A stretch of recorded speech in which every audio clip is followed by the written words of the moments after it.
अन्नदाता, पग पग पर है संग तुम्हारे अन्नदाता। लहू किसानों का बन के पसीना सींचता है धरती का सीना। मेहनत का तेरी हक दिलवाने, नई तकनीक नई खोज बताने। पशुधन को गुणवान बनाना, पौध सुरक्षा को सिखलाना, खेती के सब गुर समझाने, भारत का सरताज बनाने। आठों पहर है संग तुम्हारे अन्नदाता, अन्नदाता। नमस्कार, मैं हूं कात्यायनी चतुर्वेदी और आप सभी दर्शकों का अन्नदाता कार्यक्रम में बहुत स्वागत करती हूं।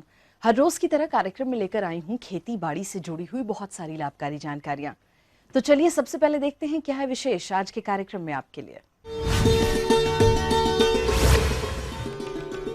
लाख के अच्छे उत्पादन हेतु कैसे करें इसकी देखरेख और प्रबंधन। भरपूर पैदावार हेतु गन्ने की फसल में किए जाने वाले जरूरी कार्य।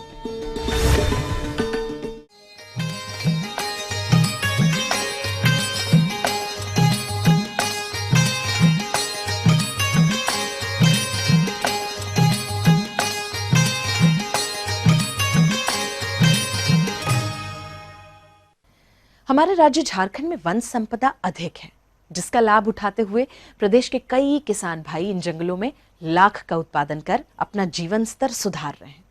तो जो भी किसान लाख का उत्पादन कर रहे हैं, वो इससे अधिक लाभ लेने के लिए इस समय कौन कौन से जरूरी कार्यों को करें, इस विषय पर जानकारी दे रहे हैं भारतीय लाख अनुसंधान केंद्र जिला रांची के विषय विशेषज्ञ दिलीप कुमार। झारखंड में लाख की खेती करने वाले किसान भाइयों और बहनों, आज हम लोग इस बात पर चर्चा करेंगे कि जून और जुलाई का महीना का खास करके लाख का खेती में बहुत ज़्यादा ही महत्व है। खास करके लाख का खेती में हम देखते हैं कि दोनों प्रजाति, चाहे वो कुसमी हो चाहे रंगीनी हो, दोनों प्रजाति का एक तरह से कहा जाए तो ये परिपक्व स्टेज आ जाता है जून और जुलाई के महीना में। कीड़ा हमारा पक करके या फसल पक के तैयार हो जाती है और नया फसल लगाने के लिए ये समय उपयुक्त है। हमारे राज्य झारखंड में रंगीनी और कुसमी लाख की खेती की जाती है और जून जुलाई महीने में लाख की फसल पक कर तैयार हो जाती है। लेकिन अक्सर किसान इसकी कटाई परंपरागत विधि से करते हैं, जिससे उन्हें अच्छा लाभ नहीं होता। ऐसे में वृक्षों से लाख कटाई करते समय किसान किन किन सावधानियों को बरतें, आइए जानते हैं। जैसा कि हम लोग देख रहे हैं कि कुछ ही दिनों में ये तैयार या परिपक्व अवस्था में आने वाला है, तो इस दौरान हमें फसल का अब जो है कटाई करना होगा। और फसल काटने के लिए खास करके हम देखते हैं कि कुसुम के पेड़ से अगर हम दौली का प्रयोग करते हैं तो आधा से अधिक लाख का पपड़ी लाख लगा डंटी से झड़ जाता है नीचे और बर्बाद हो जाता है, और उसका कोई भी यूज नहीं होता है, केवल वो चून करके उसको बेच दिया जाता है। और दावली से तेज झटका लगने के कारण ये लाख का पपड़ी यहाँ से यहाँ तक करीब करीब 10 सेंटीमीटर पपड़ी जो है निकल गया है। और ये 10 सेंटीमीटर पपड़ी निकल करके पूरा इस तरह से जो है ये लाल लाल इस तरह से ये दिख रहा है। इससे हमारा लाख का पपड़ी नीचे जमीन पर गिर गया है और नुकसान हुआ है। तो बीहन के रूप में हमें बहुत ज़्यादा नुकसान उठाना पड़ता है। और उसमें अगर किसान थोड़ा सा अगर सावधानी बरत लेता है तो हम देखते हैं कि अगर हम अपना फसल का कटाई कुसुम के पेड़ पर चढ़ के अगर सिकेटियर से या कैंची से करें तो हमारा पूरा का पूरा बीहन इंटैक्ट रहता है और पूरा प्रचुर मात्रा में बीहन लाख प्राप्त होता है। और बीहन लाख प्राप्त होने से आने वाला जो फसल हमारा वो ज़्यादा हो जाता है। तो हम यहाँ पर देख रहे हैं कि बीहन का कटाई केवल और केवल कुसुम के पेड़ पर जो लाख का लगा टहनी है, इसमें परिपक्व अवस्था में हो जाने के बाद से, जैसा कि एक एक शिशु कीट निकलने लगे हों, लाख का पपड़ी के ऊपर में रंग जो है मुरझा गया हो, अभी जैसे हम देख रहे हैं कि सफ़ेदी लिए हुए है, वो रंग थोड़ा सा मुरझा जाएगा और वहाँ पर पीला धब्बा आता है। तो पीला धब्बा आने के बाद ही कटाई करना चाहिए। किसान भाइयों, लाख की कटाई करते समय हमेशा तेज धार वाले औजार का प्रयोग करें। जहां तक हो सके लाख की कटाई सिकेटियर से करें। हमेशा परिपक्व लाख की कटाई करनी चाहिए। लाख की कटाई ऊपर से नीचे की ओर करना उचित रहता है। लाख को एक समान टुकड़ों में काटें, साथ ही कटे हुए लाख की छोटी छोटी गठरी बना लें। इससे इसके परिवहन और विपणन में आसानी होती है। अगर हम सिकेटियर से अगर अपना लाख का फसल का कटाई अगर करते हैं तो हमारा जो डाली है वो पैरासूट के तरह से नीचे आकर के गिरता है और लाख का पपड़ी हमारा अपना डाली से अलग नहीं हो पाता है और इससे हमें भरपूर फसल मिलता है। और हम इसमें इस समय चूंकि गर्मी का दिन है और मौसम में आर्द्रता भी बहुत ज़्यादा है, तो ये मौसम लाख के कीड़ा के लिए सबसे उपयुक्त होता है। तो इस दौरान अगर हम 2 दिन 3 दिन पहले भी अगर फसल का कटाई कर लेते हैं तो हमारे लाख के फसल के लिए कोई नुकसान की बात नहीं है। जी हाँ, तो ये थी कुछ उपयोगी जानकारियां। यहाँ एक बहुत छोटे से ब्रेक के लिए रुकेंगे, जल्द लौटेंगे। कार्यक्रम में आगे महत्वपूर्ण जानकारियां हैं, इसलिए बने रहिए हमारे साथ।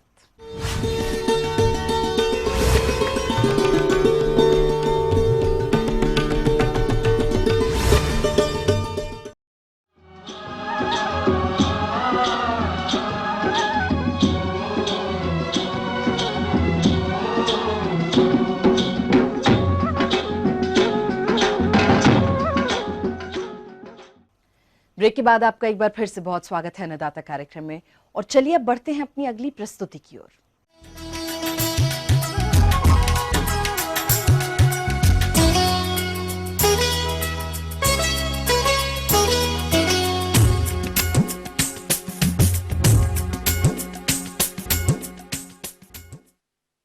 हमारे राज्य में गन्ने की खेती अच्छे खासे क्षेत्रफल में की जाती है। तो हमारे प्रदेश के जो भी किसान भाई गन्ने की खेती किए हुए हैं, उनकी फसल अभी बढ़वार की अवस्था पर है। और इस फसल से भरपूर उत्पादन लेने के लिए बरसात से पूर्व फसल पर मिट्टी चढ़ाना, हानिकारक कीट और रोगों की रोकथाम करना नितांत जरूरी होता है। तो किसान भाइयों, आप इन सभी कार्यों को कब और किस तरह से करें, इस बारे में अपने सुझाव दे रहे हैं राजेंद्र कृषि विश्वविद्यालय के कृषि वैज्ञानिक डॉक्टर नवनीत कुमार। जिन किसान भाइयों ने अपना गन्ना अक्टूबर नवंबर में लगाया होगा, उनका गन्ना अभी इसी स्थिति में करीब करीब होगा। तो इस बार जो चूंकि बारिश नहीं हुई है, तो किसान बंधु को सिंचाई पर विशेष ध्यान देना होगा। किसान भाइयों, गन्ने की फसल को लगभग 150 से 160 सेंटीमीटर पानी की आवश्यकता होती है और लगभग 120 सेंटीमीटर पानी ही वर्षा से प्राप्त होता है तथा शेष पानी की पूर्ति हमें सिंचाई के द्वारा ही देनी पड़ती है। तो कब और किस समय इसमें सिंचाई करें, आइए जानते हैं। कि अगर सिंचाई नहीं होगी समय पर तो आपके गन्ना का पैदावार अच्छा नहीं हो पाएगा। और सिंचाई के अभाव में देख रहे हैं कि हर जगह कीट व्याधि का भी प्रकोप हो रहा है ज्यादा से ज्यादा। आप सिंचाई समय पर देते रहेंगे, आजकल 15 से 20 दिन के अंतराल पर देते रहेंगे, तो शीर्ष छिद्रक और कल्ला छिद्रक का भी आपात कम होगा। किसी किसी क्षेत्र में ये भी हो सकता है कि पैरीला का भी आक्रमण अब धीरे धीरे बढ़ते रहेगा। तो उसमें भी आप अगर सिंचाई देंगे तो उसका जो पैरासाइट है, ह्यूमिडिटी बढ़ने के कारण उसकी संख्या बढ़ जाएगी और स्वतः ही पैरीला भी नष्ट हो जाएगा। गन्ने की फसल में लगातार सिंचाई करते रहने के कारण इसमें कई खरपतवार उगाते हैं जो कि फसल की बढ़वार में बाधा डालते हैं। साथ ही कई हानिकारक कीटों के आश्रय स्थल का कार्य भी करते हैं। तो किस प्रकार से करें इन खरपतवारों की रोकथाम, आइए जानते हैं। अभी खरपतवार का भी, अगर खरपतवार आपके गन्ना में है तो उसको आप नष्ट करें, निकाई गुड़ाई करें समय पर। किसान भाइयों, किसी भी फसल से अच्छा उत्पादन लेने के लिए उसमें खाद एवं उर्वरकों का उचित मात्रा में देना आवश्यक है, तभी आप इससे अच्छा उत्पादन ले सकते हैं। तो किस प्रकार से करें उर्वरकों का प्रयोग, आइए जानते हैं। और यूरिया का उपरिवेशन अगर नहीं किए हो जो किसान बंधु, तो प्रथम उपरिवेशन तो अवश्य ही अभी कर दें। और जिस समय आप यूरिया का उपरिवेशन करें उस समय आप कार्बोफ्यूरान 3G नामक कीटनाशक दवा का 33 किलोग्राम प्रति हेक्टेयर के दर से उसी समय करें और उसके बाद आप गन्ना पर मिट्टी चढ़ा दें। किसान भाइयों, अभी अपने राज्य में मानसून पहुंच चुका है और वर्षा शुरू हो गई है और इसी समय गन्ने की फसल गिरने लगती है। तो आप गन्ने की फसल में मिट्टी चढ़ाने का कार्य शुरू कर दें। तो किस प्रकार चढ़ाएं मिट्टी, आइए जानते हैं। क्योंकि जून के तीसरे सप्ताह में मिट्टी चढ़ाना जरूरी है, उससे अलाभकारी कल्ला भी निकलना बंद हो जाता है और आपका गन्ना गिरने से भी बचेगा, उसको मिट्टी का एक्स्ट्रा सपोर्ट हो जाता है। गन्ने की फसल एक लंबी अवधि वाली फसल है और इस कारण इसमें कीट आदि का प्रकोप अधिक होता है और इस कारण गन्ने का अच्छा उत्पादन भी नहीं मिल पाता है।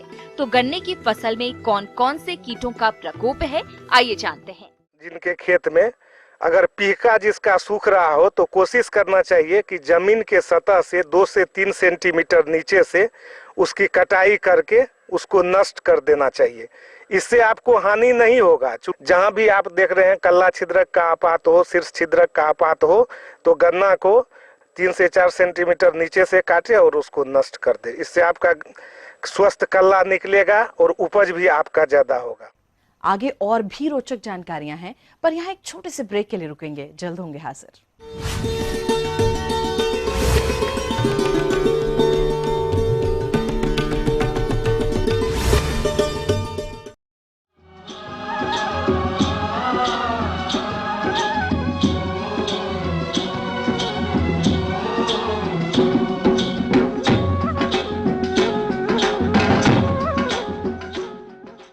ब्रेक के बाद आप सभी दर्शकों का अन्नदाता कार्यक्रम में एक बार फिर से बहुत स्वागत है और चलिए अब रुख करते हैं अपनी अगली कड़ी की ओर।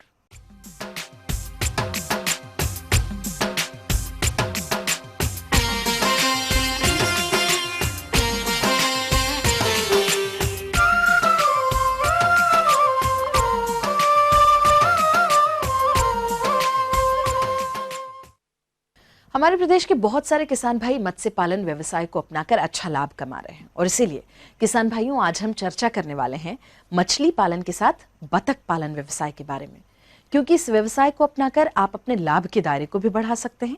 इसलिए किसान भाइयों, आप इस व्यवसाय को कैसे अपनाएं, इस बारे में विस्तार से जानकारी दे रहे हैं बिहार पशु चिकित्सा महाविद्यालय जिला पटना के पशु चिकित्सक डॉक्टर संजीव कुमार। मछली पालन के साथ कई बार पिग को जोड़ दिया जाता है, कैटल के साथ जोड़ दिया जाता है। तो मछली और बत्तख दोनों को एक साथ पालने की विधि को हम लोग मिश्रित पालन बोलते हैं, जिसमें एक ही जगह पे, एक ही तालाब में जिसमें आप मछली पालन करते हैं, उसको आप डक फार्मिंग के लिए भी इस्तेमाल कर सकते हैं। इन दोनों जीवों को जब एक साथ रख के पालन करते हैं तो दोनों को ही फायदा है, प्लस खेती जो कर रहे हैं उनको भी फायदा ये होता है कि उनको ज़्यादा से ज़्यादा पैदावार, कम समय में ज़्यादा से ज़्यादा पैदावार उनको देखने को मिलता है। तो उदाहरण के रूप में अगर 1 हेक्टेयर का तालाब है तो उसमें आप करीब 6000 फिंगरलिंग्स यानी छोटे मछलियाँ पाल सकते हैं और उसके साथ साथ 200 से 300 तक बत्तख रख सकते हैं। तालाब की सतह का भोजन करने वाली मत्स्य बीज की मात्रा कतला 25%, सिल्वर कॉर्प 15% और तालाब के बीच वाली सतह का भोजन करने वाली मत्स्य बीज की मात्रा रोहू 20%, ग्रास कॉर्प 10%। इसके अलावा तलिए का भोजन करने वाली मत्स्य बीज की मात्रा मृगल 20%, कॉमन कॉर्प 10% संचय किया जाना चाहिए। जो प्रमुख बत्तख की जो ब्रीड्स हैं जो ऐसे मिश्रित पालन में इस्तेमाल करते हैं, उसमें आपका इंडियन रनर और खाकी कैम्बल महत्वपूर्ण है। खाकी कैम्बल के साथ खासियत ये है कि अंडे बहुत देती हैं। इसके अलावा कुछ इंडियन ब्रीड्स हैं डक्स के, जिसका भी यूज कर सकते हैं, जैसे कि नागेश्वरी है, सिलहेट मेट है। कुछ मीट टाइप्स ऑफ डक्स होते हैं जैसे कि वाइट पेकिंग है, एलसबेरी है, मस्कावी है। तो इनके साथ मिश्रित करके अगर मछली पालन किया जाए तो ज़्यादा से ज़्यादा मछली और ज़्यादा से ज़्यादा आपको डक के मांस और बत्तख के अंडे आपको 1 साल में मिल जाएंगे।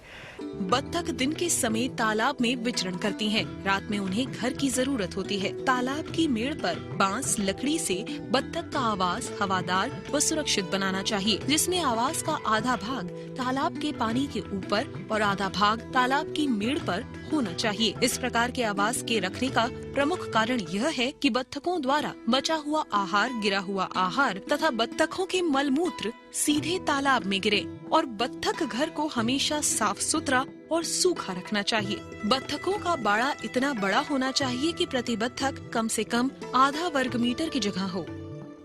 तो अगर आप 1 हेक्टेयर के तालाब में 200 से 300 तक डक्स रखते हैं, बत्तख रखते हैं और करीब 6000 मछली के बच्चे छोड़ते हैं, तो साल भर में आपको करीब 18,000 बत्तख के अंडे मिल सकते हैं और 3500 से 4000 तक मछलियाँ मिल सकती हैं और साथ साथ आपको 400 से 500 केजी तक बत्तख के मांस भी मिल सकते हैं। एक ही तालाब में दोनों जीवों का पालन साथ साथ कर लेते हैं। इससे फ़ायदा ये है कि जो बत्तख हैं उनके जो लीटर्स होते हैं, जो लीटर निकलता है उसको आप तालाब में छोड़ते हैं ताकि मछलियों को भोजन की तरह वो इस्तेमाल कर सकें। और दूसरी फ़ायदा ये है कि जब बत्तख पानियों में तैरते हैं तो जितने खाद से और जो भी चीज़ डाली गई है तालाब में मिलाने के लिए उसका चारों तरफ उनका मिश्रण हो जाता है। इसके अलावा उनके तैरने से जो एरेशन होता है तो ऑक्सीजन बहुत अच्छे से मछली तक पहुंचता है। बहुत सारे ऐसे परभक्षी जीव होते हैं जो मछली को खा जाते हैं, उनको बत्तख खा लेते हैं, तो इससे उनका वृद्धि ज़्यादा होता है और कम से कम मछलियाँ मरती हैं। एक बत्तख को करीब एक दिन में 100 ग्राम दाने की ज़रूरत पड़ती है, तो वो खाने के समय 20-30 ग्राम करीब बर्बाद चला जाता है।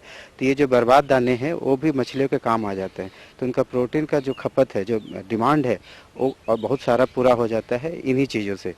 जो बत्तखों में एक आदत होती है कि मिट्टी खोदते हैं, तो मिट्टी खोदने की वजह से अंदर में जो न्यूट्रिएंट्स हैं, जो खाद्य पदार्थ पानी के अंदर हैं, वो निकल के पानी में घुल मिल जाता है, जो मछलियों के काम आता है। प्लस ऐसे जीव जिनका भक्षण मछलियाँ करते हैं, जिसे प्लैंकटॉन्स बोलते हैं, तो ये प्लैंकटॉन्स का वृद्धि होता है पानी में, जो कि खाद्य पदार्थ की तरह मछलियाँ इस्तेमाल करते हैं।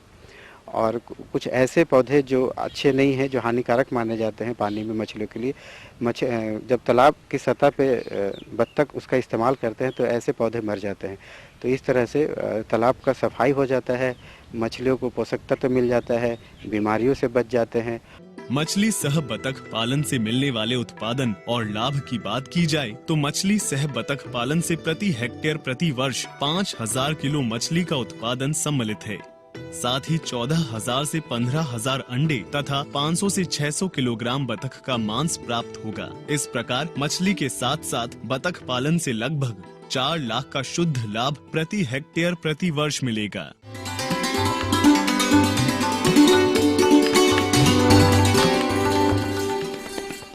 अन्नदाता हेल्पलाइन निशुल्क फोन संपर्क सेवा के माध्यम से आपके द्वारा पूछे गए कृषि से जुड़े हुए प्रश्नों में से एक या दो महत्वपूर्ण प्रश्न को हम अपने कार्यक्रम में जरूर शामिल करते हैं, और इसी के तहत आज का चयनित प्रश्न और उसका जवाब इस प्रकार है। अन्नदाता निशुल्क फोन संपर्क सेवा के माध्यम से पूछे गए प्रश्नों में से कार्यक्रम में आज जो प्रश्न हमने शामिल किया है उसे पूछा है जिला बक्सर से धर्मेंद्र यादव जी ने। यह बीज उपचार करने की तकनीक और इसके लाभ के बारे में जानकारी चाहते हैं। तो धर्मेंद्र कुमार जी, आपकी जानकारी के लिए देखिए कार्यक्रम का यह अंश। किसान भाई, अभी खरीफ धान का तैयारी किसान जोर शोर से करना शुरू कर दिए हैं। इसके लिए बीज स्थली की तैयारी किसान कर रहे हैं और कर चुके हैं। इस समय खरीफ धान की बुआई के पूर्व बीज उपचार का महत्व सर्वोपरि है। किसान भाई, एक चीज आप ध्यान में रखें कि बीज उपचार कई विधि से किया जाता है, सूखा विधि से और गीला विधि से। सूखा विधि से किसान भाई यदि आप उपचार करते हैं तो 1 किलो बीज पर 2 ग्राम आप फंजीसाइड जैसे बेविस्टिन हुआ या फिर एग्रोसान जीएन हुआ इत्यादि कई ऐसे फफूंदनाशी हैं, उससे आपको करना है। लेकिन गीला विधि यदि आप अपनाते हैं तो 1 लीटर पानी में 1 से 1.5 ग्राम आपको फफूंदनाशी देना पड़ेगा। उसका घोल बनाकर फिर उसमें बीज को आधा घंटा के लिए डुबा देते हैं, फिर निकालकर फिर छांव में पसारते हैं और उसके बाद फिर उपचार बुआई करते हैं। किसान भाइयों, इसके अलावा धान की बीजों को आप एजोस्पीलियम एवं एजोटोबैक्टर कल्चर से भी उपचारित कर सकते हैं। इसके लिए कल्चर की 5 ग्राम लेकर प्रति किलोग्राम बीज को उपचारित करें। इस कल्चर से मक्का, धान, गेहूं, बाजरा और ज्वार के बीज को भी उपचारित कर सकते हैं। और हाथ में ग्लव्स पहनकर, पॉली ग्लव्स, पॉलीथीन का ग्लव्स मिलता है, उसको पहनकर एकदम पूरा अच्छा से उस पर एक कोट चढ़ा दें या उसको मिला दें। फिर उसको आधा घंटा पौने घंटा छोड़कर फिर उसमें ये ध्यान देने की आवश्यकता है, हल्का सा पानी का फुहार की आवश्यकता होगा। और दूसरा चीज, एक सीड ड्रेसिंग ड्रम होता है। उस सीड ड्रेसिंग ड्रम, उसमें 15 किलो मात्रा एक बार में आप बीज को उपचारित कर सकते हैं। 15 किलो बीज पर 30 ग्राम बेविस्टिन देंगे, उसको देकर उसको हम उपचारित करते हैं। उसके बाद हम उसको बुआई करते हैं। किसान भाइयों, यदि दलहनी फसलों जैसे अरहर, मूंग, उड़द, कुल्थी आदि की बात करें तो इनके बीज को उपचारित के लिए FIR विधि को अपनाना अच्छा होता है, जिसमें सबसे पहले बीजों को कोई भी फफूंदनाशक दवा जैसे कार्बेंडाजिम, थीरम, कैप्टॉन आदि की 2 ग्राम मात्रा को लेकर प्रति किलोग्राम बीज की दर से उपचारित करें। इसके बाद कीटनाशक दवा से बीज को उपचारित करना चाहिए और अंत में जैविक कल्चर जैसे राइजोबियम, PSB आदि से उपचारित करना चाहिए। इसके लिए कल्चर से 200 ग्राम पैकेट से प्रति 10 किलोग्राम बीज को उपचारित करना चाहिए।